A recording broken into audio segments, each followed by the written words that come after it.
At 0600 hours, March 23, 1943, Major General Terry de la Mesa Allen stood inside a forward command post 3 miles west of El Guettar, Tunisia. Through his field glasses, he watched 50 German tanks pour out of a mountain pass. The morning was cool. The sky crystal clear. Visibility perfect. He could see every rivet, every turret, every shadow of the armored column as it descended into the valley. Panzer formations rolled forward with the confidence of veterans who had crushed armies across 3 continents. Just 27 days earlier, these same Germans had routed American forces. The defeat at Kasserine Pass had cost the U.S. Army 6,500 casualties and forced a retreat of 50 miles in just 5 days. A total, humiliating, and very public disaster. German officers mocked American troops as cowards. British commanders questioned whether Americans could fight at all. Back home, newspapers printed the truth bluntly. The credibility of the American war effort hung in the balance. Now, those same Americans, dug in across the El Guettar Valley, had new orders. Stop the German 10th Panzer Division. Allen had led the 1st Infantry Division, the Big Red One, for 9 months. He had trained them in the States, on Atlantic transports, in Britain, and across North Africa. He knew their strengths and their inexperience. But he also knew they were Americans, and Americans did not quit. The German attack unfolded exactly as intelligence predicted. Panzer IVs, self-propelled guns, and half-tracks carrying infantry advanced in a perfectly coordinated assault. The same kind of combined arms warfare that smashed Poland in 3 weeks. France in 6. And sent Americans fleeing at Kasserine less than a month earlier. The Germans were confident. They had beaten Americans before. They expected to beat them again. What they didn't know was simple. The American army at El Guettar was not the same army they had defeated at Kasserine. In just 27 days, the U.S. Army had transformed more dramatically than any Allied force had in the previous 3 years of war. That transformation began in the Atlas Mountains on February 19, 1943. That morning, Field Marshal Owen Rommel launched an assault on U.S. positions at the Kasserine Pass, a 2-mile gap in the Grand Dorsal Mountains. A gateway to the entire region. The Americans defending it were inexperienced. Many had never fired a shot in combat. They had arrived only weeks earlier during Operation Torch. Their commander, Major General Lloyd Fredendall, deployed his forces disastrously, split into isolated penny packets, incapable of mutual support. The tanks defending the pass M3 Lees and M3 Grants were tall, awkward machines built out of wartime necessity, not battlefield superiority. Their crews had trained against American tanks in Louisiana and the Mojave, not German armor in the real world. German tank crews, meanwhile, had years of battlefield experience. American infantry dug shallow scrapes instead of real foxholes, holes German tanks simply rolled over.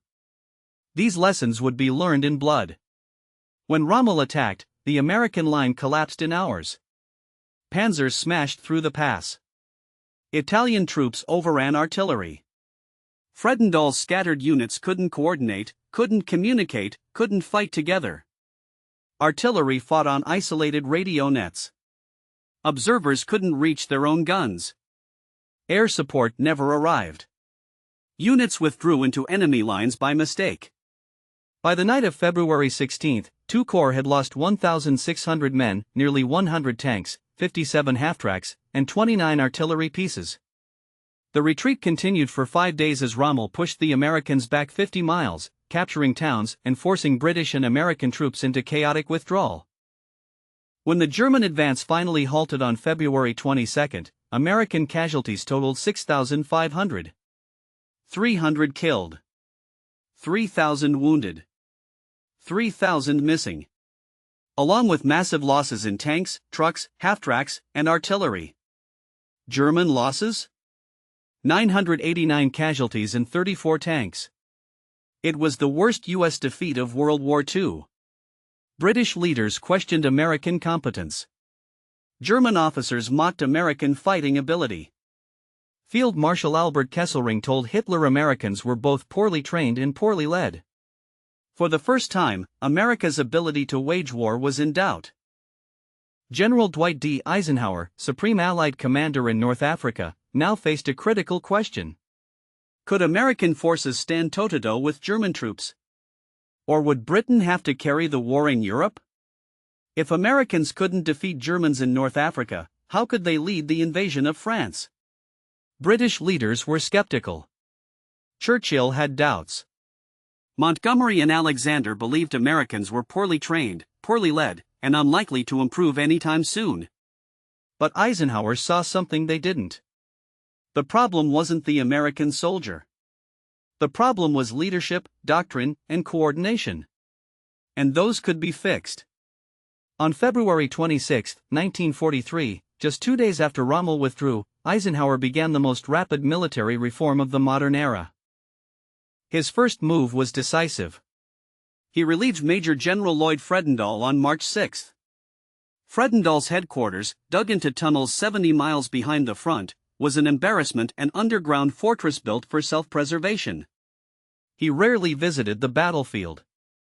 His units were strung across 50 miles of desert, unable to support one another. When the Germans attacked, he was helpless.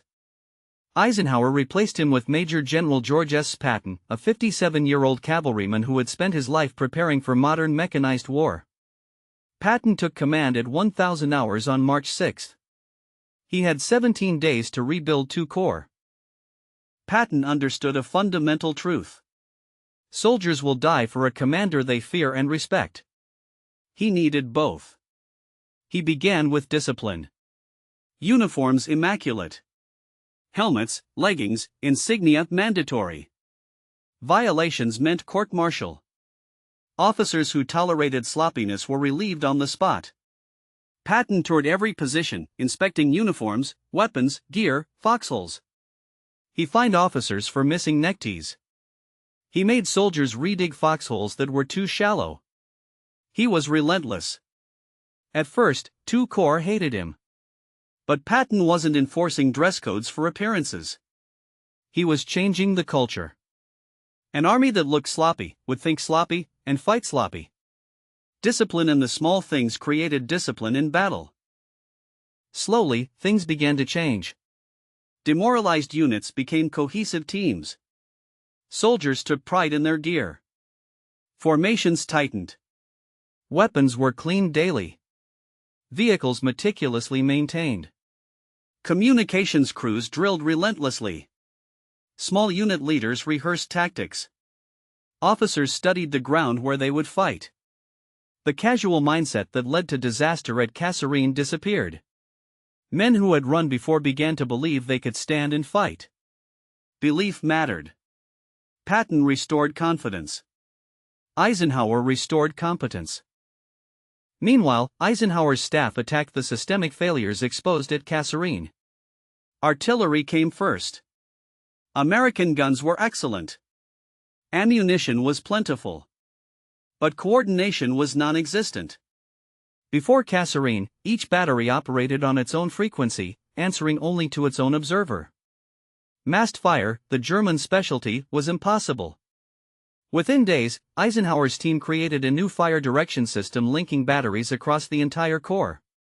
It required new radios, new training, and a new mindset. Artillery was now a corps-level weapon. By early March, units were already training under the new system. By mid-March, they could unleash devastating massed fire. This would prove decisive at El Guettar. Armor doctrine was next. Before Kasserine, American tanks were expected to fight German tanks head-on. A fatal mistake. U.S. crews had no combat experience. German crews had been fighting since 1939. At Kasserine, American tanks attacked in straight lines, exposed their flanks, and were destroyed piecemeal. The new doctrine changed everything. Tanks supported infantry. Tank destroyers hunted tanks. Tank destroyer battalions fought as unified formations. New training. New tactics. New coordination. And it played to America's strengths. Excellent artillery, lethal tank destroyers, and overwhelming firepower. Air-ground coordination followed. Air liaison officers were embedded with ground units. Procedures for calling strikes were standardized. And a new rule became doctrine. No ground operation would begin without air superiority. Command structure reforms came last, but they were the most dramatic. Fredendall's scattered deployments let the Germans defeat U.S. units in detail. Eisenhower's new doctrine demanded concentrated divisions, mutual support, no isolated units, no positions that couldn't be reinforced. Patton rebuilt morale. Eisenhower rebuilt the Army's brain.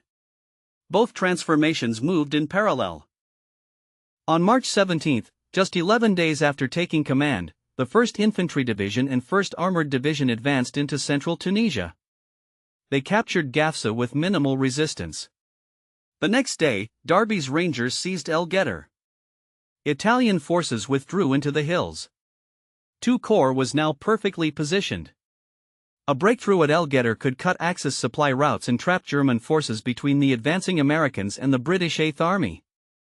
General Hans-Jürgen von Arnim recognized the danger immediately. He ordered a spoiling attack. On March 22, he unleashed the elite 10th Panzer Division, using the same tactics that had shattered Americans at Kasserine. German officers expected the same result. They were wrong. 0600 hours, March 23. 50 German tanks rolled into the El Guettar Valley.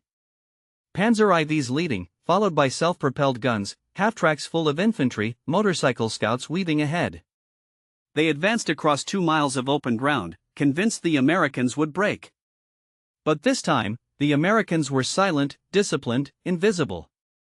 Allen had positioned his forces in depth. Forward units on high ground.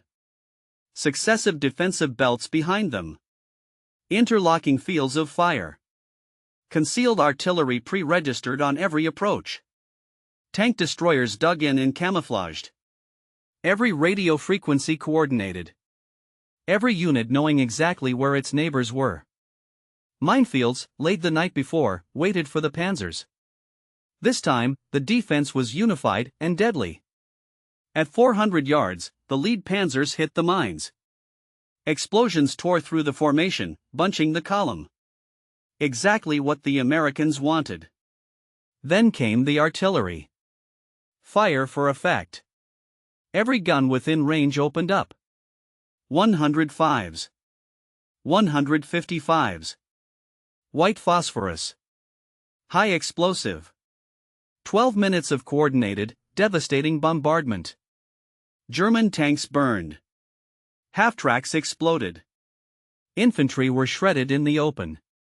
When the barrage lifted, U.S. tank destroyers struck from hidden positions. Fast, accurate, lethal. By 0900, more than 30 German tanks were destroyed or disabled. The 10th Panzer Division withdrew shocked. During the battle, 2 German tanks approached Allen's command post. His staff urged him to pull back.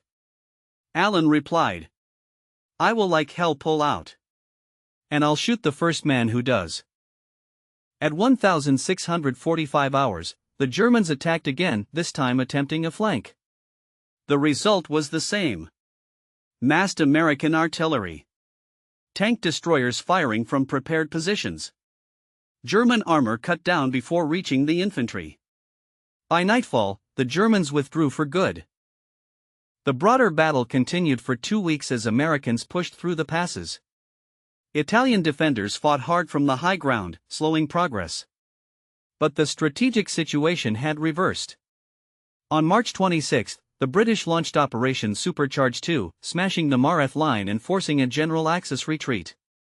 By April 7, American forces advancing from El Guettar linked up with the British Eighth Army. Axis forces were trapped in northern Tunisia. The campaign was effectively over. El Guettar marked the first time American troops decisively defeated German armor. The victory validated every reform Eisenhower had made. Unified artillery. Cohesive tank destroyer doctrine. Proper command structure. Disciplined soldiers. Competent leadership. America had transformed in 27 days. And the world would feel the consequences.